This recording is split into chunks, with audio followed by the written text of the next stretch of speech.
these are my dailies from the Greater Quiet, which is my daily or multi-daily newsletter available on Substack.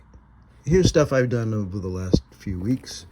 Most of them are these days in moleskin pad because the paper is so wonderful. It's very versatile. For example, you can use ballpoint on it very successfully. Here's a Abreu Garcia, done just in black ballpoint pen. Here is for a story on journalists in Gaza and how they've been targeted. This is with a felt tip pen and I do think a Uniball.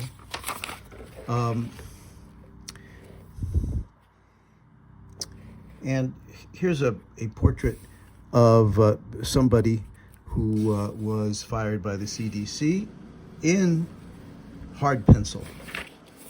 I'll sometimes do a number of different versions just to see what I like best. Many of these are pictures of people who have been oppressed for being immigrants or have had family members. This is a girl whose parents were kidnapped and abducted by ICE.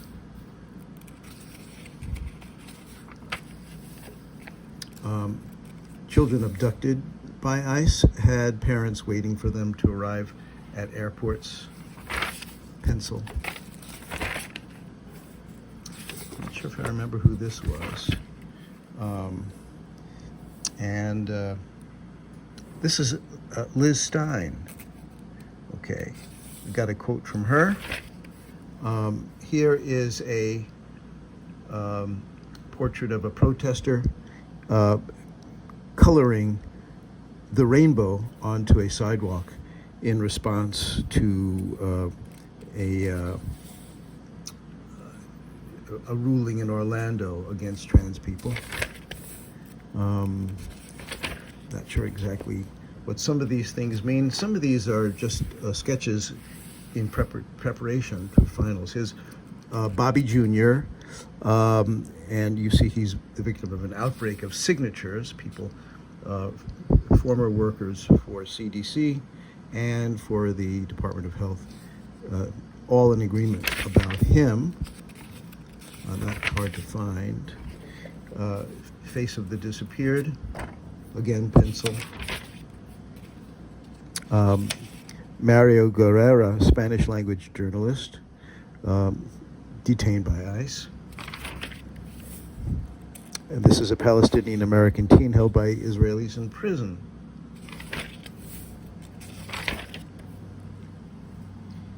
Catalina Santiago, DACA, abducted to an ICE center. Here's a drawing that didn't end up. I'm not sure exactly what this was exactly. It looks like Trump and a cow. Oh, maybe it's Adams. Anyway, John Shin, 37-year-old professional violinist in the Georgia Detention Center. In Utah. He was in the United States since childhood. Maria Isidoro, 52, a pastor's wife, after 27 years deported. That's with a Japanese brush pen. Not sure if this one was ever published, but thinking of Miller, Trump, and Vogt as the characters from the Three Stooges short called I'll Never Heil Again, and I have quotes from the film. This is maybe the second iteration of that. So, very important to see every drawing as the potential warm-up for something else. Here's a portrait of a child in Gaza. Pencil.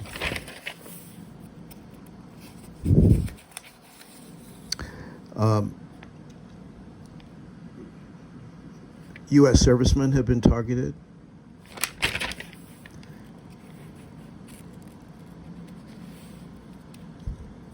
Before and after of Gaza famine. Here's Gregory Washington of Georgetown University. Straight lines. Muhammad Isa Ahmed Alawi, shot by settlers in the West Bank. Some notes to myself about how to proceed. This is for a project on Charlie Kirk and his German mentor. Charlie is interesting to draw. He is this character who has a face surrounded by flesh. His features do not seem to comport to the contours of the head itself. They seem to float independently of his shape. And I compared the Charlie Kirk funeral to the mass Klan rally that took place in Washington, also 100,000 people, 100 years ago. Here are scenes from not Charlie Kirk's funeral, but similar enough.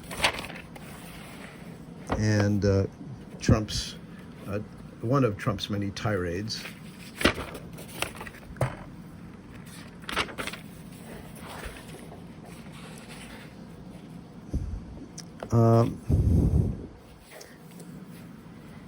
Here is the growing protest movement in the U.S.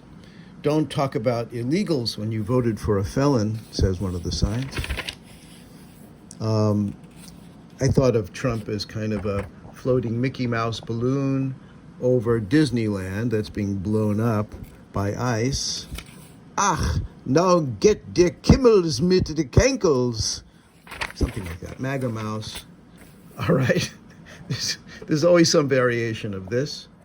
Netanyahu has a dream, and in his dream, God lets him see his entry book in the Book of Life. This is from I guess must have been the week of Rosh Hashanah. I'm not sure what that is.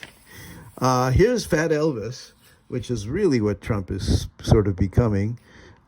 It's completely unacceptable to see fat admirals and generals in the halls of the Pentagon, says Hegseth, not looking around too carefully at his environment.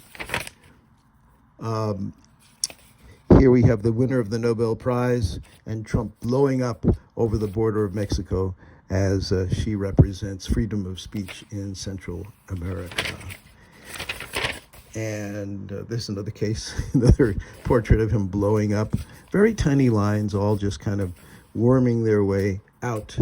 I have fun sometimes with a pointillistic approach where the direction of the pointillistic points are creating action. Something about AI, I don't really remember what this was, but in the future we will have the girl of our dreams, or boy of our dreams, depending, right there for us, and also perhaps delivering a political message. Maybe that's what grok is. Barry Weiss is just fun to draw. She's not fun in any other way, but if you're a cartoonist or caricaturist, Barry Weiss. Rod Serling, done for a parody of Twilight Zone. Here's something I think was the GOP leadership in the House getting a message from Trump. Hello? Oh, it's for you. This was prophetic. The indictment of Comey this was a parody of the Star Trek idea, where he's Captain Kirk, and he's smashing through the indictment, and Trump is a very angry leader of the Klingons with his little brain outside of his head. I should have made the brain much smaller. This I never finished. Hard to draw, I guess, or too painful to draw. New York scene where ICE were separating a family. Maybe I will finish it now that I see it again. This was my parody of the Trump Time cover. It seemed to say it all, that some things you just need to just draw as you see it without changing too much.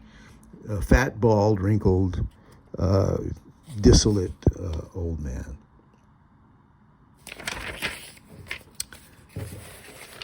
I can't remember exactly what this was.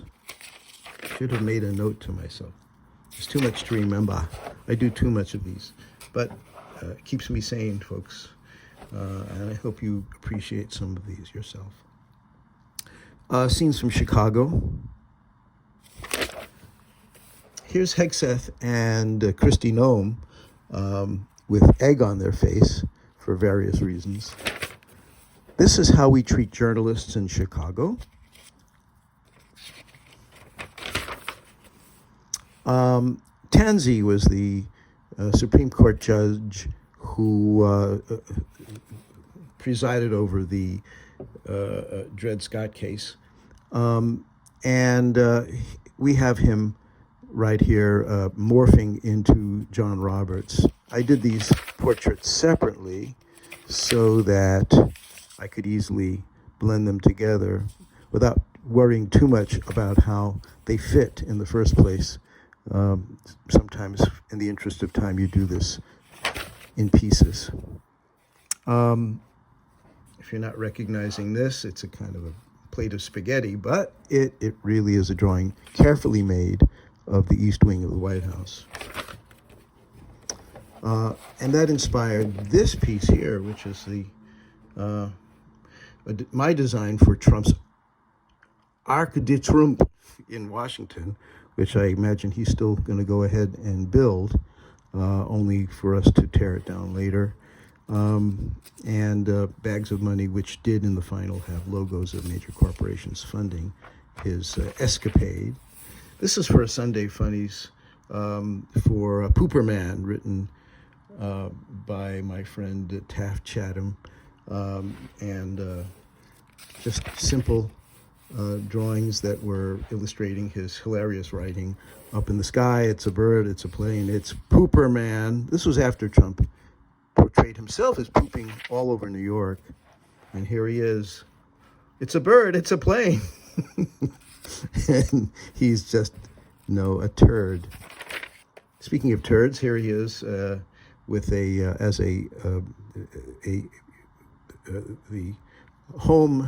hearth and home to a dung beetle, which has the top hat, of course.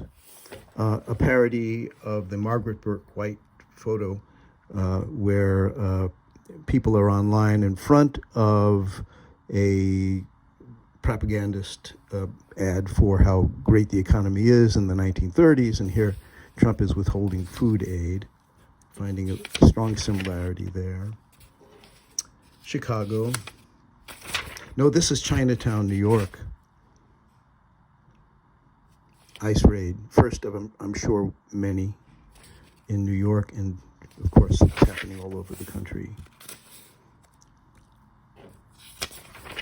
Taken from news footage and done with a Japanese brush pen. Ben Gavir melting down over something, I can't remember what it was that made him melt down on that particular day, but he was colorful as usual. Here's a Trump meltdown. And of course, Barry Weiss again. Just give me more Barry Weiss. All I can take. And here's the final meltdown piece that I did. I guess this was after the election, perhaps, where he couldn't take it that Democrats were running on the economy. Groceries are way down, $2 gasoline. Now beef is going to come down. Blah, blah, blah. Ricardo Rodriguez, I believe, killed by ICE or disappeared.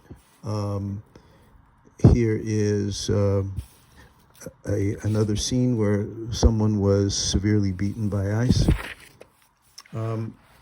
This is what Trump was really doing in the house with the girl. Apparently, according to Epstein, Trump spent hours there with her. So I answered the question, what is he doing there? Well, of course, goat yoga. Also listening to Spice Girls albums.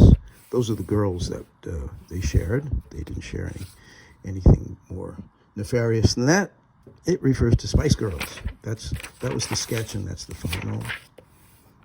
Here's Trump doing a little light plumbing for Jeff Epstein in the house. It was all very innocent, I assure you. Okay, Afton Ben. using some colored pencils. She is running in the 7th Congressional District in Tennessee, and she may do very well. This takes place on Tuesday, this election, and go after them. And a reminder, 2026 starts now, and it does. This guy was a New York Times journalist who sat on the Epstein story, but came out in the emails that he had the info about Trump and Epstein, but really did hit that Hillary story very hard. I guess lame duck and dirty duck blended in my mind, and I wanted to come up with something that worked in both directions. So here's Bobby London's dirty duck, which I thought would be a perfect metaphor. We love dirty duck. And he's right near Epstein's grave, and the hand is coming up and grabbing him, and he's got Viagra. This is all over the place, and it needed sharpening, so here's the actual final version of it. Careful with the suit, he says. Cankles, ugh. And then over here, he's reading the London Review of Crooks, but I changed it in Photoshop to the London Review of Ducks, which I think is just funnier. My daughter, Terry, suggested that I do something about Marjorie Taylor Greene calling in the Jewish space lasers to get Trump. So these are sketches, thumbnails, and I don't know if you can make out what's happening. I'll show you the final in a second. Here's the face of it disappeared using crayon. I think this is Chicago.